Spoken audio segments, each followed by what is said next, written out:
We give expression to the absolute through freedom. Murdo MacDonald Bain.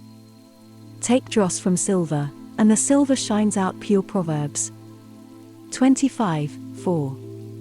When we are caught up in our own creations, we lose our creativeness. Real creativeness is feeling the omnipresence within. Although we live in the manifested world, the realization of the eternal presence within makes all things relative.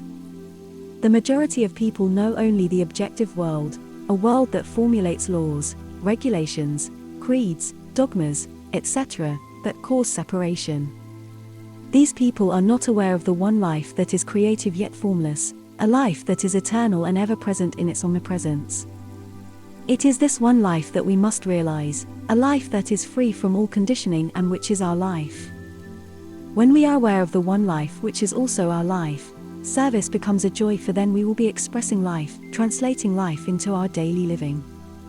Without this we will be continually expressing our conditioning, and from which there is no escape except through understanding how it comes about. When we understand our conditioning and how it comes about, it falls away from us, then freedom comes. Freedom is living in the ever-present. This is living in reality and not being caught up in the past, or the future, or the relative world, which we think is real, when it is but the manifestation that has no creativeness of its own. When Jesus said, "Lazarus, come forth," he was speaking from the ever-present life in which there could be no limitation. If we do not understand this, we will be limited by the physical form in which we exist temporarily. As Jesus spoke from the unlimited state of his own consciousness, we must do the same, realizing the ever-present eternal life now, moment to moment. I am the life not in the past or in the future but now in the ever-presence. When we are caught up in the past, in the future, in opposites, in good and evil, which we think are realities, while in themselves they are nothing but the product of our own minds, in reaction to our own conditioning, we live in limitation and confusion. Life alone is creative, and to be I am is to create. Becoming can never be creative. Unless we understand this, we will forever live in limitation, in opposites. When we are caught up in our ignorance, we lose the creativeness that can speak the word, "Lazarus, come forth." When we have discerned all these hindrances, there will arise an awareness which is an expression of reality itself. Then we will know that there is no such thing as limitation in reality, but reality expressing itself in which there is no limitation. When we experience this, we will know the meaning of, "When you have seen me, you have seen the Father." In my world of form, reality breathes without limitation. But if I am caught up in the form, this is my limitation. Jesus said, "The flesh has no say in the matter." This we find to be true when we are not limited by the form in which we exist. The Absolute to me is no longer some remote abstraction but the livingness of which I am. There is no separation between that which is manifest and the unmanifested, the uncreated, yet the uncreated is alone creative. This is I am that I am. The created cannot speak for itself, for it has no say in the matter. When you have found this out from within yourself, then you are free. It cannot be my word or a word of another, for then it would be but a belief, and this is but a mental formulation. You can never experience truth through an image or a belief. Creativeness is within all of us, and we all are expressing our creativeness in different ways. Yet it is the same creativeness. There can be no other, for there is only one. But if we are caught up in the creation, we are no longer creative, so we crave and we desire, we covet our neighbor's goods. We battle, we struggle, we create strife, conflict, and misery.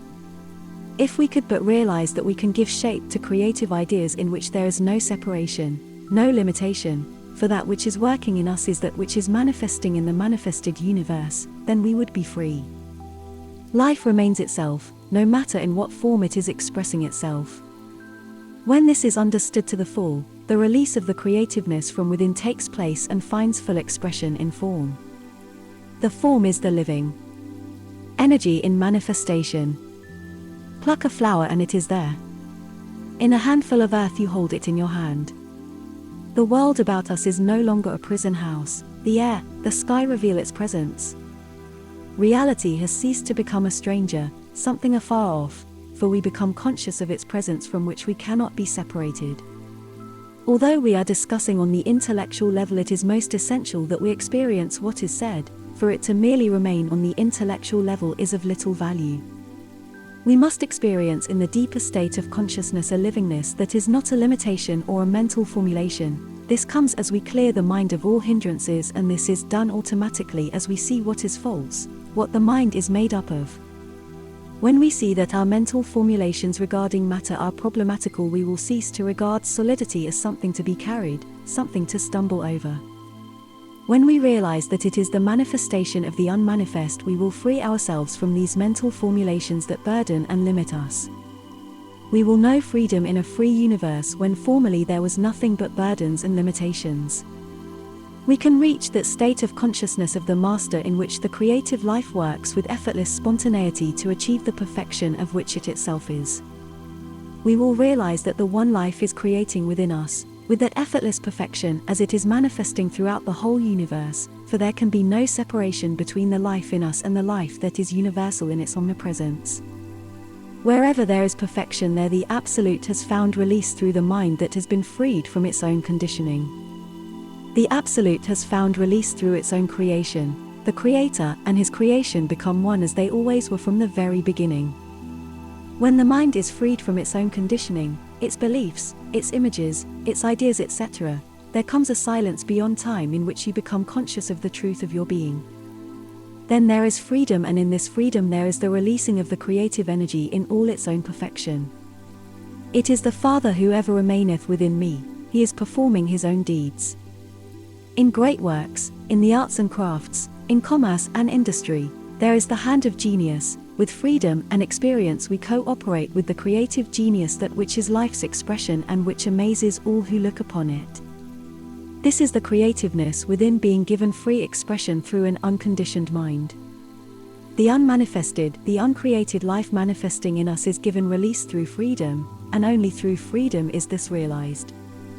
Let us understand this clearly, that man and not God made yesterday and tomorrow. God is the ever-present life, and to live in the ever-present life is freedom. The Spirit of God is the Christ in mankind and is the ever-present life that knows no past or future, being ever-present and eternal. The Christ, the only begotten Son of the Father, that exists in the whole of humanity and does not age nor die. Aging and dying are man's mental conditioning. When you have discovered this through your awareness, moment to moment the eternal Christ is revealed. As ye know me as I am, so shall you be. The same Christ 2000 years ago is the same Christ today. This truth does not exist in the conditioned mind, yet all must come to the same state as Jesus did in revealing the Christ of God. But it cannot be done while man is caught up in his different beliefs, in his enmity, his antagonisms. While man conforms to a ritual, to a pattern, he will be conditioned, and all he can do is to express his conditioning. Not until he frees himself from his conditioning can he find the truth that sets him free. Man is still eating of the fruit of the tree of knowledge of good and evil. Not until he becomes aware of what he is doing to himself will he cease eating the fruit of ignorance and cling to the tree of life, which alone is his salvation. Man must become aware of his oneness with the ever-present reality and not something afar off which he can never reach. Man must become aware of the Christ filling the whole consciousness, then we will cease to be at war with ourselves and others. Through our true relationship with one another we will find peace and happiness. In the personal sense there is always pain and conflict. Yet through discerning thoroughly this limitation we will find the unlimited, the beloved within ourselves. Then our affection becomes free from attachment, free from possessiveness, and glorious in its expression, for we will know our neighbor as ourselves. Whatsoever you do unto the least of these, so ye do unto me. That which is born of the flesh is flesh, that which is born of the Spirit is spirit. John 3:6. Benediction. O ever-present life, thou alone art creative. Thou canst not be antagonistic to thine own creation in any form. It was the illusion of separation in my mind while in ignorance of our oneness that created my fear and loneliness.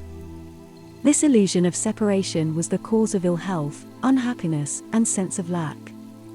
But in my despair I dimly heard thy silent voice say, remove from your mind all that hinders my expression in you, and we will be one as we always were one. Then thy light that shone from the beginning shone in every corner of my being. Henceforth, beloved one, there shall be no more darkness, for I shall live in thy presence forever, O eternal creative one. My peace and my love remain with you.